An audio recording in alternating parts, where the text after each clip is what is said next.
Hello everyone, hope you all are doing well. Today we are going to talk about bacteria in bioflux system. So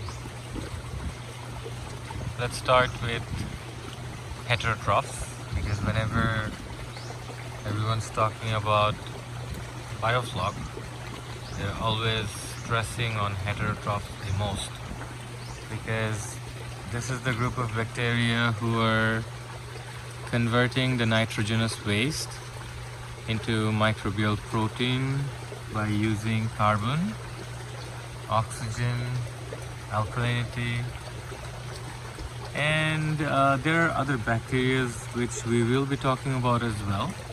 So basically today we will be discussing about three different types. Okay, so first is our heterotrophic, then is our chemoautotrophic, and then our autotrophic. Okay, let's start with heterotrophs, and these are your Bacillus subtilis, Bacillus megaterium, mainly your Bacillus group bacteria who are using carbon source. That can be sugar, molasses, rice bran, any kind of carbon source that's recommended to use in bioflux, and also using oxygen. Heterotrophs multiply a lot, multiply very fast. They actually doubles in number every 30 minutes. So just imagine if you're adding 100 billion CFU, colony forming unit. You will see in your probiotic, whatever you're using, there's a term called CFU. It's colony forming unit. Usually it's per gram. So if you're, say for example, putting 100 billion CFU bacteria in your system, within the next 30 minutes, if the temperature or the if the condition of your system is optimal, they will double within the next 30 minutes. So it will become 200, then it will become in the next 30 minutes 400, then in the next 30 minutes it will become 800. Like that, it multiplies a lot, and it also requires a lot of oxygen along with your fish.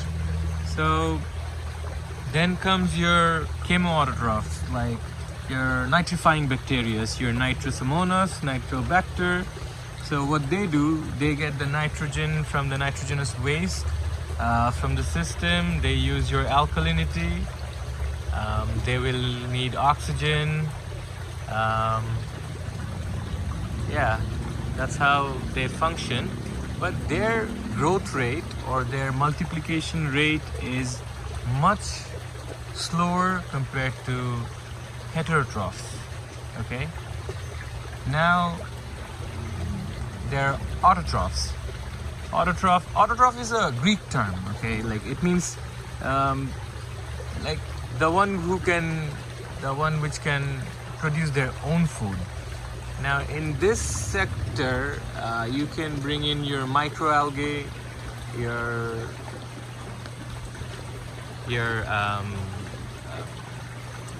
okay, there's an ant. Sorry for the interruption. Your microalgae, your algal community, your phytoplanktons. Why they're self-sufficient? Because they use the sunlight to produce their food. They use a process called photosynthesis, just like plants. They will get carbon dioxide from your system. Then they will get the nitrogenous waste or nitrogen from your system. They will produce their own food. Okay. In return, they will give you oxygen during the day. They will keep your water clean. Every group of bacteria has their own function, own benefits, and own drawbacks as well. If you are running a bioflux system, this is my recommendation to you. Do not give complete dominance to a single group of bacteria. Okay, let me tell you why. Because say for example, if you give complete dominance to heterotrophs. Now, heterotrophs are good bacteria, undoubtedly, yes, but if they take the dominance, they will create breeding ground for bad bacteria as well, the pathogens. Okay, there's a fish right over there, okay. So now if you give complete dominance to your chemoautotrophs, your nitrifying bacteria, what they will do, they will increase the amount of nitrite and nitrate in your pond. Now a lot of people will say nitrite is the toxic one, nitrate doesn't cause toxicity, but you have to understand a few things, okay? Let me just explain you a little bit. That is, what nitrite does, it will enter your fish body through the gills and it will bind itself with the hemoglobin.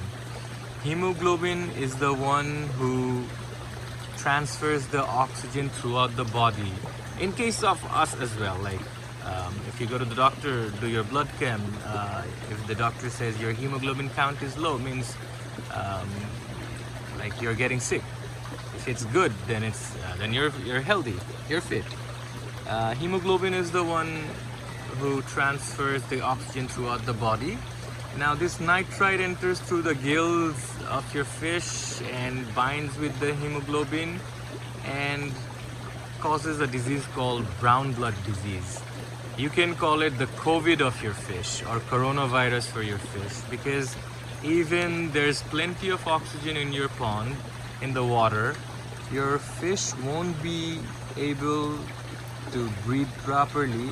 It will have respiratory problem because oxygen is not being transferred throughout its body, okay? So about nitrate toxicity, if in low quantity, in low amount, nitrate is not toxic, but if the amount goes beyond the limit, it will cause toxicity as well.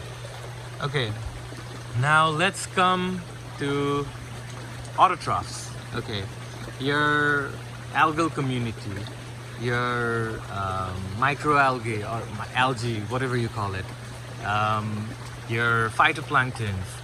Now, if you give complete dominance to them, this is where a lot of problem comes in. Like, say for example, in open ponds, you will see a lot of fluctuation in pH. The potential of hydrogen or the power of hydrogen. We will discuss about this in some other video as well. But the fluctuation of the pH is mainly caused by your autotrophs, because as I told you, they take the carbon dioxide from your system during the day when they're processing their food. Okay, at night they will again return that carbon dioxide through respiration in your system, because as you know, plants take oxygen during the day and it takes carbon dioxide during the day and releases oxygen, and at night it's vice versa, like the opposite. Okay, same with this algal community or your phytoplanktons, because they also have chlorophyll and they also go through the process called photosynthesis. Okay, what happens during this is, during the day they're consuming the CO2 and at night they're returning it, right? That's why there's a big fluctuation of pH during the day and night. We all know that change in pH is very stressful for your fish. Okay, another thing. During the day, they're flooding your pond with so much dissolved oxygen, and at night, the opposite is happening. They're consuming a lot of oxygen from your fish pond, okay, which is stressing your fish by causing deficiency of oxygen in your fish pond. Let me show you something. This pond, what you're seeing, this is dominance of heterotroph and autotroph.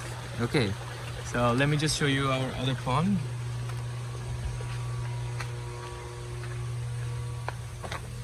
This pond's water, you will see it's more brownish. Even the foam here has brown color organic matters on it.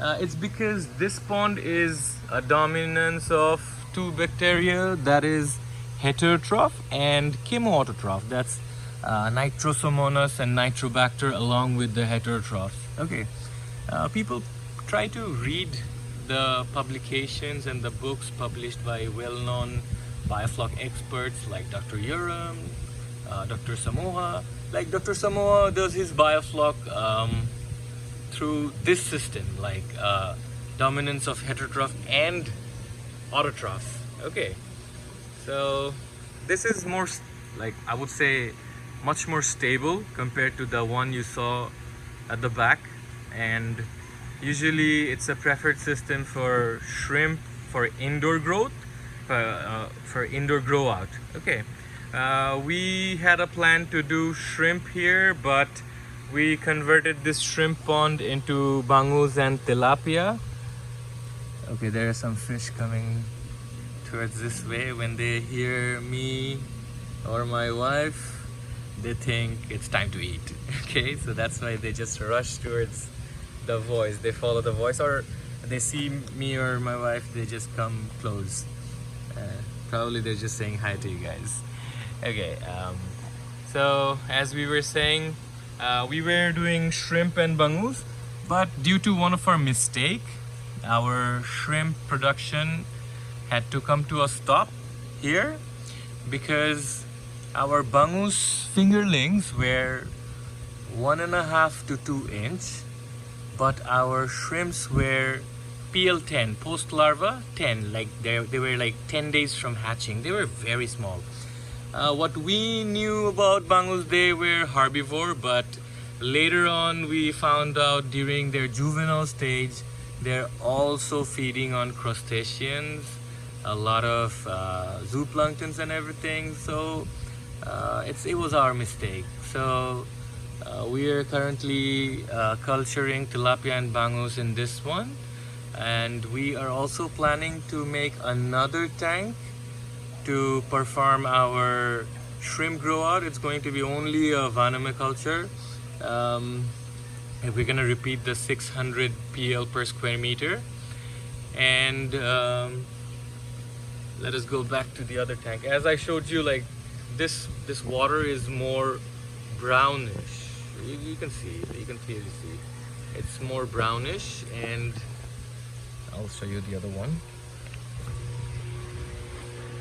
These are our drums where the fermentation is going on for the water. We have other containers at the back of our house with the feeds where anaerobic fermentation is going on. These are the aerobic ones. Here you can see the water is greenish brown.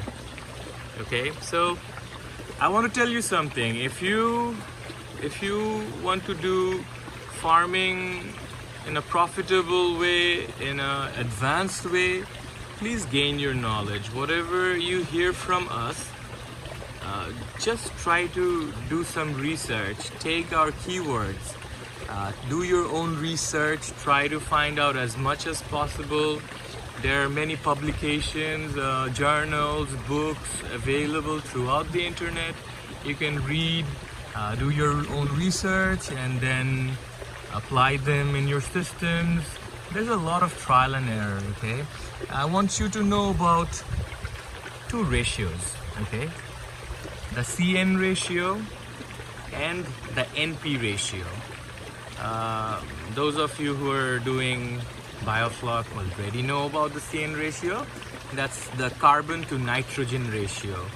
Now, people who are interested to work with autotrophs as well, you have to know the NP ratio. That's nitrogen to phosphorus ratio.